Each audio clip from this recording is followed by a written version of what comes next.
Hi, welcome to Show Me the Truth. In the previous teaching, we were saying that before we can take the first step to fulfill God's dream, to have a family, and before we can become His children, we should understand that we have been born separated from God because of the sin we have inherited from Adam.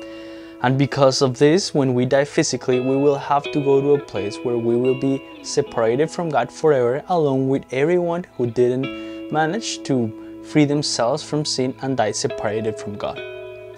Well, we could easily say that is not fair because it is not our fault that this sin or this bad heart is in us. Rather, it is Adam's fault or for giving it to us.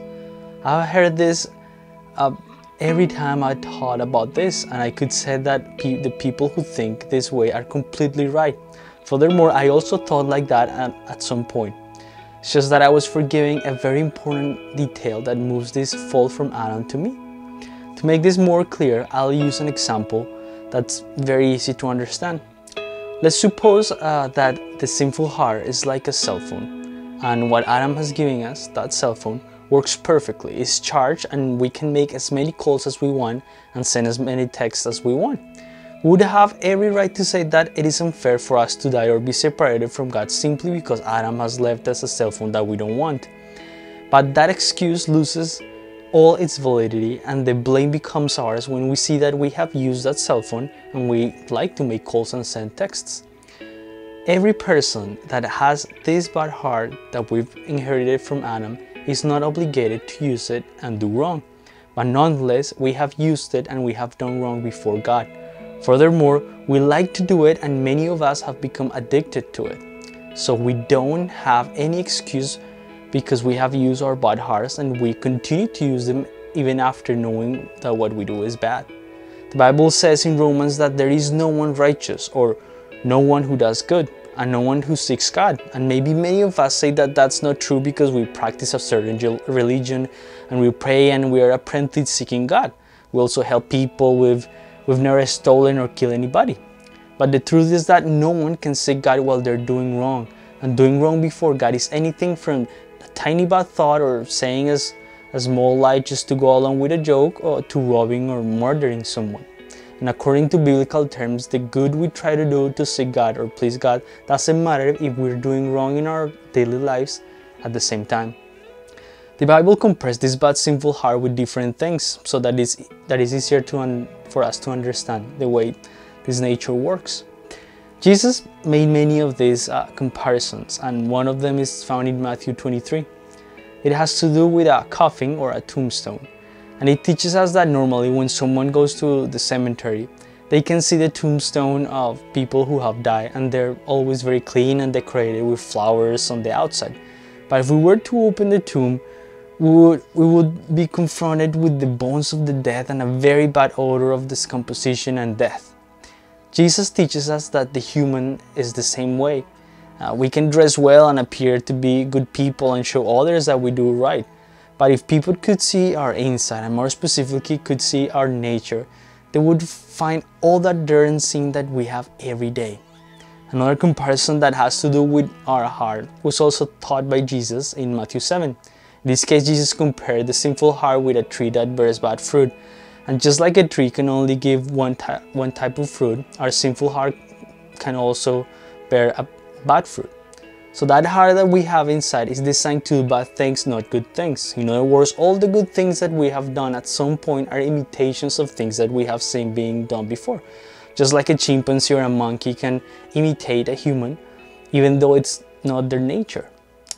It's because of this that Paul says in Romans 7 that man sometimes wants to do good but cannot because of his bad heart, and he always ends up doing evil. And we probably also have experienced this when sometimes we try desperately to stop doing evil or stop an addiction, and we can achieve this for a certain amount of time, but once again we will always return to doing wrong and we will ask ourselves, why did I do it again if I didn't want to?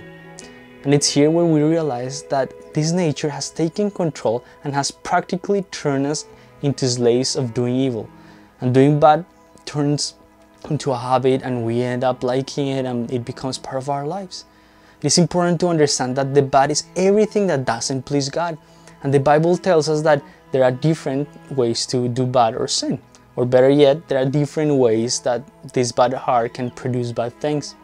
I'm going to summarize some of this quickly, and I'm going to give you an example of how we do these things daily and how it is that we like to do it. One of the ways we can do wrong, and actually the easiest way, is with our words. For example, saying to a relative or a friend, fool or stupid, even though you were just joking around. Or for example, talking behind someone's back, judging them for their actions or something they said, using expressions like, that person is bad, or he's a liar. Or telling a kid, you're disobedient. Another of the most common ways to sin with our words is complaining.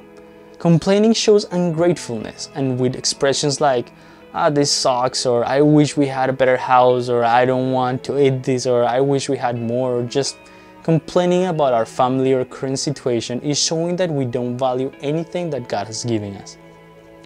It is important to remember that it doesn't matter how bad the situation is, or even if it is just a game, playing around with friends, or using the common excuse, I'm just kidding.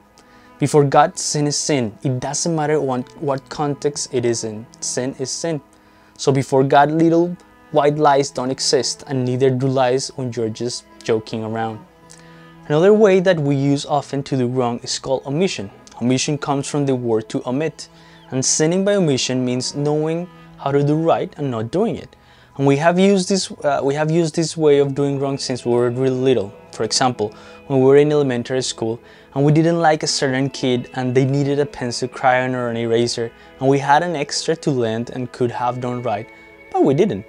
A clear example for today is the people in the street, needy people, children and adults who need help, and we have the resources to give them, even if it is just a small help, but we don't give it for whatever reason or whatever excuse that comes to mind.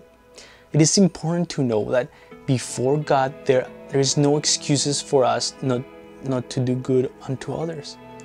Another way to do wrong, and one of the easiest and most frequent is called our thoughts. Mostly because no other human being can see our thoughts, and we feel like what we think nobody will ever know and nobody will ever realize what's going on through our minds. The mind is a place where we can do or think whatever we want about whoever we want, and nobody will judge us. By using our thoughts, we can use all other forms of sinning without letting anyone else know. For example, we can steal, judge, speak badly of people, hate, abuse someone in our mind without that person knowing or feeling hurt.